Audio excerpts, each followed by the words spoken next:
Today on the Stay-at-Home Chef, I'm showing you how to make easy pumpkin bars. These pumpkin bars are an easy way to feed a crowd. And they're way better than a typical store-bought treat because they're made from scratch. To start off, we're going to preheat our oven to 350 degrees Fahrenheit and lightly grease a standard 13 by 18 baking sheet. In a large bowl, you're going to beat together 1.5 cups of granulated sugar and 1/2 cup of unsalted melted butter. Add to that 1/2 cup of vegetable oil. Using either a stand mixer or a hand mixer, mix these ingredients on high speed for 1 full minute.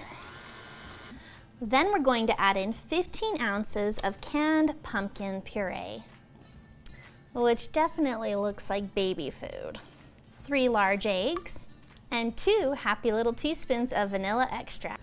Go ahead and mix these for about another minute until they're well combined. In a separate bowl, we're going to combine our dry ingredients, starting with 2.5 cups of all-purpose flour, 1 teaspoon of baking soda, 1 teaspoon of baking powder, 1 teaspoon of salt, and give that a stir. Then you're going to add in 2.5 teaspoons of pumpkin pie spice to your bowl. Or you can make your own pumpkin pie spice for this recipe by adding in 1 teaspoon of ground cinnamon, 1/2 teaspoon of nutmeg, and 1/2 teaspoon of ground up cloves, 1/8 teaspoon of ground ginger, and go ahead and give that a quick stir. To learn how to make larger amounts of this pumpkin pie spice that you can sprinkle on whatever your heart desires, make sure to like and subscribe. And then, a little at a time, add in those dry ingredients to the wet ingredients while constantly mixing. Once all added in, mix together for another 30 seconds. Now we're going to pour this onto our greased baking sheet. Now level it out. If you want to sprinkle on some chocolate chips or some nuts, go for it. I would recommend about 1 cup of your choice. And pop them into the preheated oven, where they will cook for 25 minutes and make your house smell amazing. You'll know they are finished cooking because if you insert a toothpick into the center, it will come out clean. And the top will be a touch more golden. Once these are done cooking, you're gonna wanna let them cool completely. While they are cooling, let me show you a super tasty cream cheese frosting. In our bowl, we're going to put in 1 8-ounce brick of cream cheese that has been softened. Go ahead and give that a brief whipping.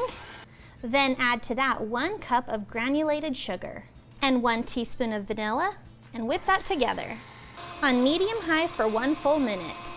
Now we're going to add in our last ingredient, which is heavy cream. This will make that frosting extra creamy. Then you're gonna mix that on high for 1 more minute.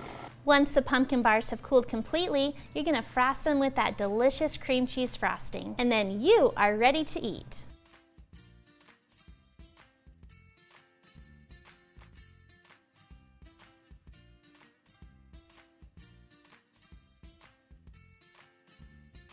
Thanks for watching. You can find the full written recipe in the video description below. Be sure to check out thestayatHomeChef.com where you can find hundreds of restaurant quality recipes you can easily make at home. We'll see you later.